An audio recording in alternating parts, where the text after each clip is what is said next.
Betrayal at House on the Hill is a board game published by Avalon Hill in 2004, designed by Bruce Glasgow, and developed by Rob Davio, Bill McQuillan, Mike C. Linker, and T. Yoon Woodruff. Players all begin as allies exploring a haunted house filled with dangers, traps, items, and omens. As players journey to new parts of the mansion, room tiles are chosen at random and placed on the game board. This means that the game is different each session. Eventually, the haunt begins with the nature and plot of this session's ghost story revealed.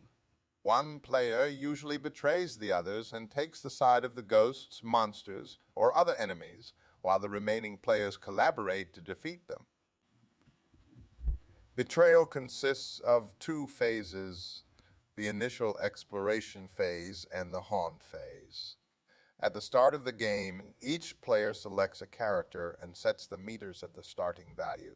The house starts with the ground, upper, and basement floors. The ground and upper floors are immediately connected by a staircase, whereas the basement remains unconnected until certain room tiles, event cards, or other actions allow a connection. On each turn, the player can move through a number of rooms equivalent to their current speed. If the player moves through a door where no room has been placed, they add a new room to the house. If that room has an event, item, or omen icon, the player draws the respective card and follows its instructions. Event cards often require the player to make a roll against one of their skills to avoid damage or gain benefits.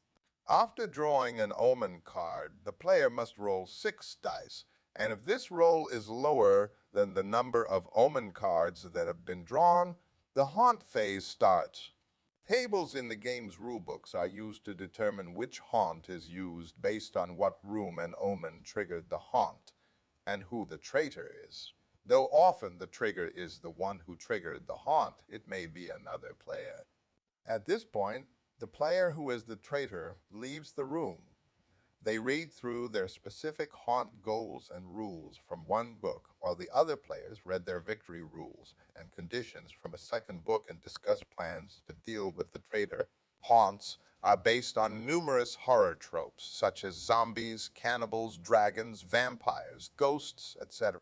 The exact goals for both the other players and the traitor differ for each possible haunt. Neither side is forced to reveal any new abilities or victory goals, but they must explicitly state what moves they are doing in the game to the other players. After the traitor rejoins the players, players can attack the traitor or any other creatures they might control, and vice versa. The game features 50 possible haunts.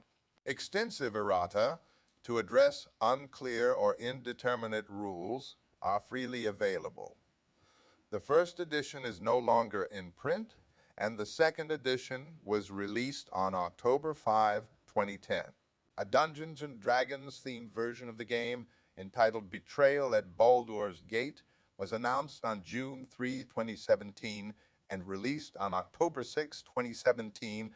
A legacy version of the game titled Betrayal Legacy was announced for a core 2018 release featuring a prologue and a 13-chapter story taking place over multiple decades. It was released on November 9, 2018.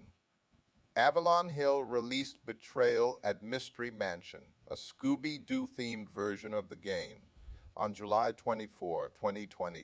This variant includes 25 haunts based on episodes from the show, features faster playtimes than previous versions at 25, 50 minutes, and has 5 playable characters: Scooby-Doo, Fred Jones, Daphne Blake, Velma Dinkley, and Norville Shaggy Rogers.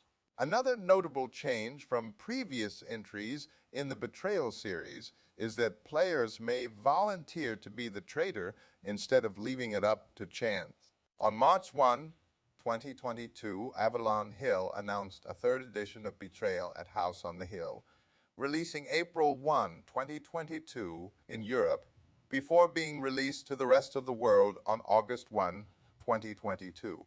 This updated version streamlines gameplay, updates the core haunt mechanics and adds 5 new scenarios, which give a starting reason for a player's involvement and can modify the haunt. Third edition also updates the graphical assets and comes with 6 unpainted miniatures for players to paint. Expansions on this edition are expected to be seen down the line, according to Chris Nadeau, a senior director and product development lead at Avalon Hill. On April 2016, it was announced that Betrayal at House on the Hill would receive its first expansion entitled Widow's Walk on October 14, 2016. The expansion added 20 new room tiles, creating an additional floor, the roof for gameplay, plus 30 new cards and 50 new haunts. The expansion was designed by Mike Selinker, who was a developer on the original game, as well as Elisa Teague and Liz Spain. Several notable figures contributed to the expansion: animator and writer Pendleton Ward, and Max Temkin of Cards Against Humanity. David Ewald comments on the 2010 version, a horror-themed board game that's different every time you play. Players explore a haunted house until one goes crazy and tries to kill their friends.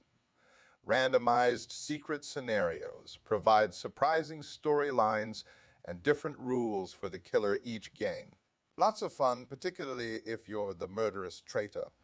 Reviewing the second edition, Michael Harrison of Wired.com said he enjoyed the game, but found that some of the rules could be exploited to game-breaking effect.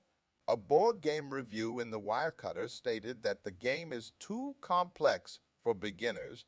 In a review of Betrayal at House on the Hill in Blackgate, Andrew Zimmerman Jones said, "What Betrayal at House on the Hill taught me was that the storytelling excitement of role-playing can be captured within a box, with the added benefit of a lot less planning on the part of a game master." Betrayal at House on the Hill won a 2004 Gamer's Choice Award for Best Board Game.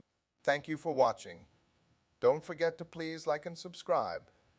If you have a topic you would like to suggest, leave a comment.